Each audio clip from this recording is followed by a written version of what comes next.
Good morning friend. तो CTI entrance exam के लिए इलेक्ट्रॉनिक मैकेनिक्स वालों के लिए ट्रांसफार्मर से संबंधित ये दूसरा वीडियो है। इसमें काफ़ी इम्पोर्टेंट क्वेश्चन दिए गए हैं, तो चलिए देखते हैं। ये पहला क्वेश्चन, उच्च आवृत्ति अनुप्रयोग के लिए किस प्रकार के ट्रांसफार्मर का उपयोग किया जाता है? तो पहला ऑप्शन है रिंग कोर ट्रांसफार्मर, दूसरा है फेराइट कोर ट्रांसफार्मर, तीसरा है सिलिकॉन स्टील कोर ट्रांसफार्मर और चौथा है ग्रेन ओरिएंटेड कोर ट्रांसफार्मर। तो इसमें जो बी ऑप्शन है फेराइट कोर ट्रांसफार्मर, ये सही है, जो उच्च आवृत्ति के अनुप्रयोग के लिए यूज किया जाता है। चलिए नेक्स्ट क्वेश्चन पे। तो दूसरा क्वेश्चन है ट्रांसफार्मर में कंजर्वेटर का कार्य क्या है? पॉलिटेक्निक वालों ने फर्स्ट में पढ़ा होगा ट्रांसफार्मर।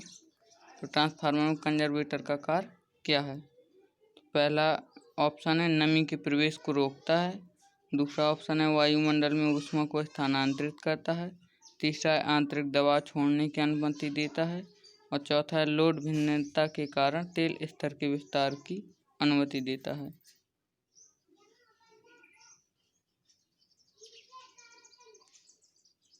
तो इसका जो चौथा ऑप्शन है ये सही, लोड भिन्नता के कारण तेल स्तर के विस्तार की अनुमति देता है। चलिए तीसरा क्वेश्चन देखते हैं। शॉर्ट सर्किट टेस्ट द्वारा ट्रांसफार्मर के किस हानि का निर्धारण किया जाता है? ये सभी लोगों को पता होगा कि ये कॉपर लॉस के लिए शॉर्ट सर्किट का यूज किया जाता है।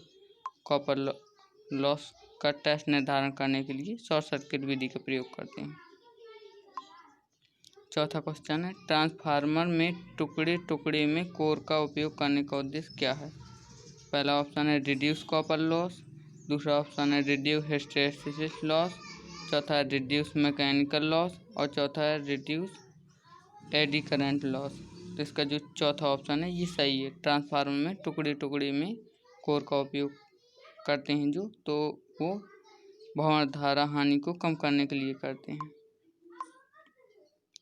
पांचवा क्वेश्चन है ट्रांसफार्मर की शीतलन विधि क्या है? ये जो चित्र दिख रहा है ये शीतलन विधि का चित्र है। तो ये है पहला ही ऑप्शन इसका सही है, तेल प्राकृतिक ठंडा शीतलन विधि के द्वारा ऑयल को नेचुरल कूलिंग प्रदान की जाती है। चारों ऑप्शन आप देख लीजिए। तो छठवां क्वेश्चन है आपका ट्रांसफार्मर से अधिकतम दक्षता प्राप्त करने के लिए क्या शर्त है? ऐसी कौन सी कंडीशन है जब ट्रांसफार्मर मैक्सिमम एफिशिएंसी को प्रदान करता है? तो पहला ऑप्शन है copper loss greater than iron loss, दूसरा ऑप्शन है copper loss less than iron loss, तीसरा ऑप्शन है copper loss equal to iron loss और चौथा ऑप्शन है copper loss equal to eddy current loss. तो जो तीसरा ऑप्शन है copper loss equal to iron loss ये सही है। सातवां क्वेश्चन है ट्रांसफार्मर में बुखोल्ज रिले के शीर्ष फ्लोट स्विच का कार्य क्या है? तो पहला इसका ऑप्शन है एक्टिवेशन इन मॉइस्चर प्रेजेंस और दूसरा ऑप्शन है एक्टिवेट एट ओवरलोडिंग कंडीशन, तीसरा है activate eight open circuit condition, चौथा है activate at high temperature condition. तो इसका जो दूसरा ऑप्शन है एक्टिवेट एट ओवरलोडिंग कंडीशन, जो बुखोल्ज रिले है ओवरलोड की कंडीशन में सक्रिय हो जाती है, एक्टिवेट हो जाती है।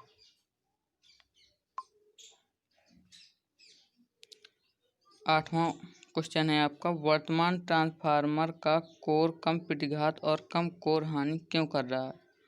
जो वर्तमान में ट्रांसफार्मर यूज की जाते हैं तो उसका इम्पीडेंस और रिएक्टेंस को क्यों कम लिया जाता है?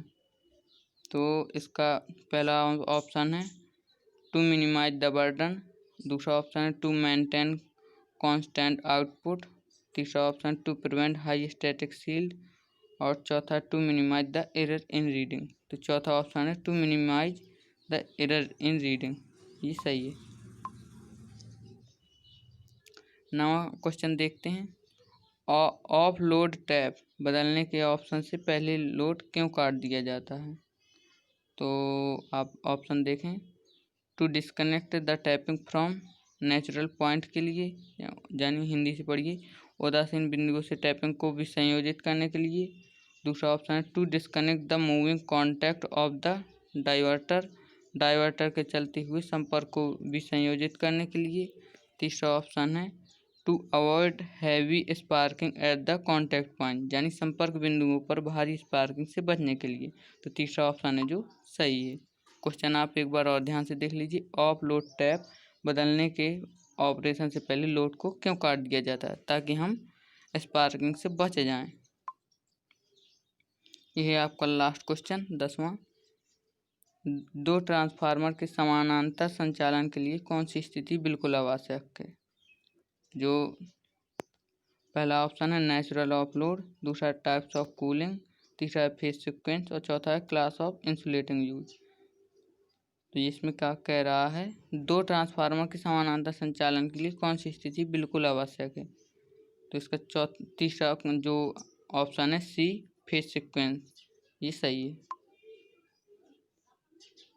चलो दोस्तों, आज के लिए इतना ही। आगे फिर वीडियो लाएंगे इलेक्ट्रॉनिक्स मैकेनिक्स वालों के लिए।